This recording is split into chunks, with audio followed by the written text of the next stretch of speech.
Hi everyone, Indira here, and it's Saturday, Easter Saturday, and I'm just doing this as a practice run because I want to do more Facebook Live, more Instagram Live, offer some webinars for you, and bring all that I can to this time based on the experience that I've had over 30 years of spiritual development, teaching people, working with them in healing circles, healing people, doing consultations, and also working in business and the corporate environment all through that time, non-profit sector, IT sector.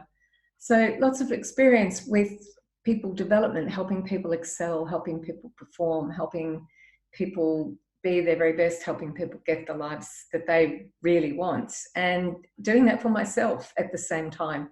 So all of the inner work that I've done, all of the continued work that I do to bring my very best to the work that and the service that I offer. But most of all, as we know, when we're on a spiritual path, the work, everything is about us. In the end, it is who we are and how we are. It's towards our own enlightenment and our own freedom that we do all of this. So even at our most altruistic, and we know that the world is about giving and receiving, it's give and take, it's allowing and being open to great gifts from others and all of the support that we can take in for ourselves, all the learning we can take in for ourselves, all of the great masters and what they're here to do for us, and how much of them can we take in for ourselves. And likewise, being able to be really appreciative of the gifts when they come. I used to be very strong on I have to do all myself, I have to pay for everything, I'm happy to give. But ultimately, I realized that I was being incredibly selfish because I wasn't giving people the opportunity to be truly generous and giving to me. And one of the thoughts I had this morning out of some work that I was doing for myself around abundance was recognizing that, what was I recognizing? The breakthrough really for me was, what was it? That things come to me in very, with synchronicity, and they might seem a little bit accidental, or they might seem like they're a coincidence. And I realized, using Deepak Chopra's term for it, that this is about synchrodestiny, that my destiny is synchronizing with the will of the universe, and it's rightfully mine. It comes to me, it comes, I feel in flow, and things get better and better. And that's because I'm allowing those things in, they're the best for me, and I'm accepting and receiving and appreciative as well. And then it occurred to me, in thinking about my own synchrodestiny, that others are part of that for me. They're people who come, circumstances that come, events that come. Likewise, if I'm really going to think about how I serve, then I am part of your synchrodestiny. I am one of the ones who's come to assist you out of the blue. I've come to be there, hopefully at a time that feels like a coincidence. And I think we all know those times when a client or someone has said to us, "Where have you been? Where were you when I needed you?" And probably you're there at the right time, and that's the perfect time they should be saying that. But maybe there were times when I could have shown up sooner if I had put myself forward. So that's really why I'm making, oh God, that's really amazing. Oh, truth always makes me cry. This is why I'm making this conversation and what I wanted to speak about now. So in the coming days and weeks, I really want to be here for you and to be able to be in my own personal authority and power in being in this realm of personal development, spiritual development, and spiritual unfoldment, and being available to you. So I want the questions from you. I want to be able to offer the help in whatever way is going to work for us, and to be much more available online than I've been able to, or needed to, or wanted to for the last 30 plus years. At this time, it's really vital that we stay connected, and we will need to do it online because they're the circumstances that we've been given. And I think that if we can reach out globally, then of course we have to be online. So this is nothing unusual. It's just pushing us further towards that desire and need to bring ourselves to the world and make ourselves available and accessible in really, really easy ways.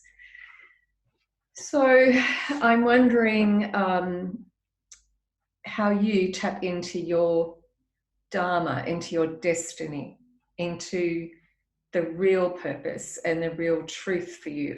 And this can be very hackneyed and feel overdone, and we all think about, oh, what's my true purpose? And oh, if I got am I in my true purpose? And what if I'm not in my true purpose? Let all of that go. One of the ways to think about purpose is that it's all sitting within you as your own divine self who's actually driving all of this. You're not separate from your higher self. You're not separate from yourself in any way, other than to not recognize when you are connected and how to stay connected and retain that connection when you feel that you've lost it. I don't really believe that we ever lose it, because it's part of who we are. That divine light is forever blazing within us, and it's phenomenally intelligent beyond anything our own minds can perceive. It's beyond loving to the extent of, the great consciousness itself and the universal laws that make all of this happen. So we haven't lost it. It hasn't gone anywhere. We've just forgotten about it in some way or another.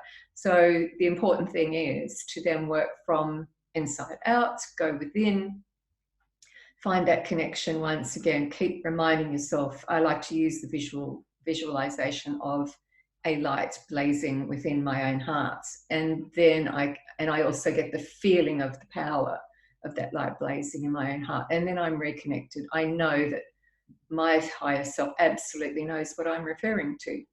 And I can reconnect and allow it to speak and guide and be the one who's in charge. I can take the reins again through my higher self.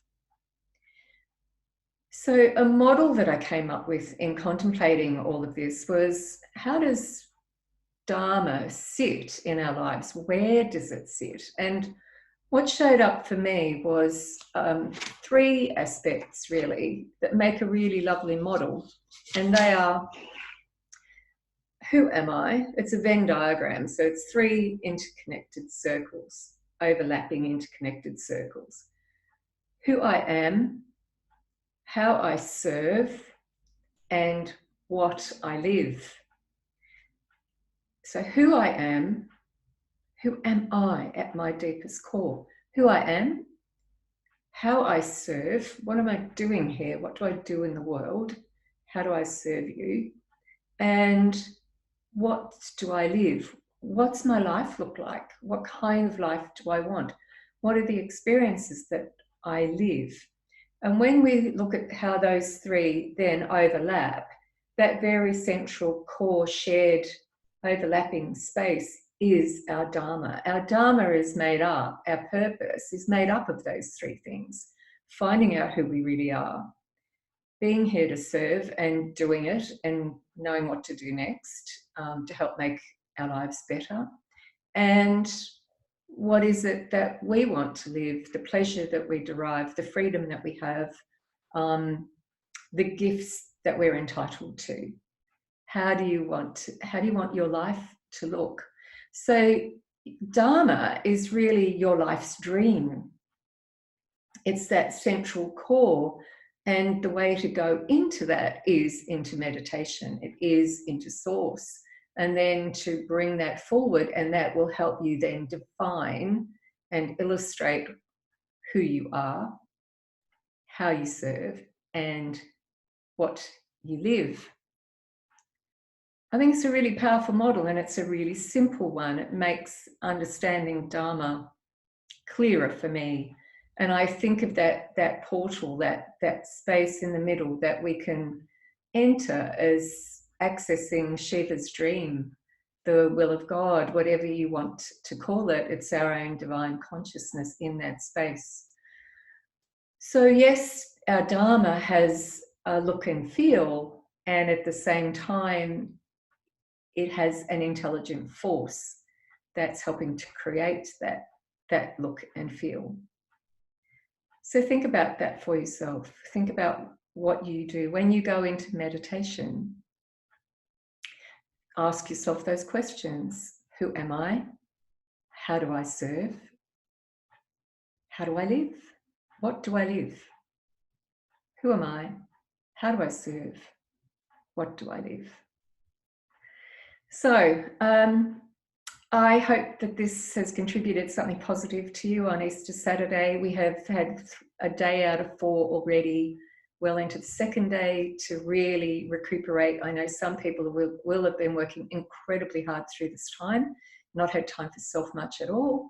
Others of us will have had a lot more time to go into retreat, to contemplate the next phase, and really give ourselves some recuperation time. I encourage you to do that.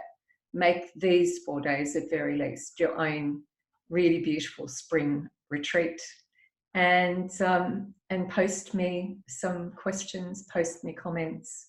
Let me know how I can serve you, how I can help you know who you are, and how I can help you have what it is you want to live. So bye for now.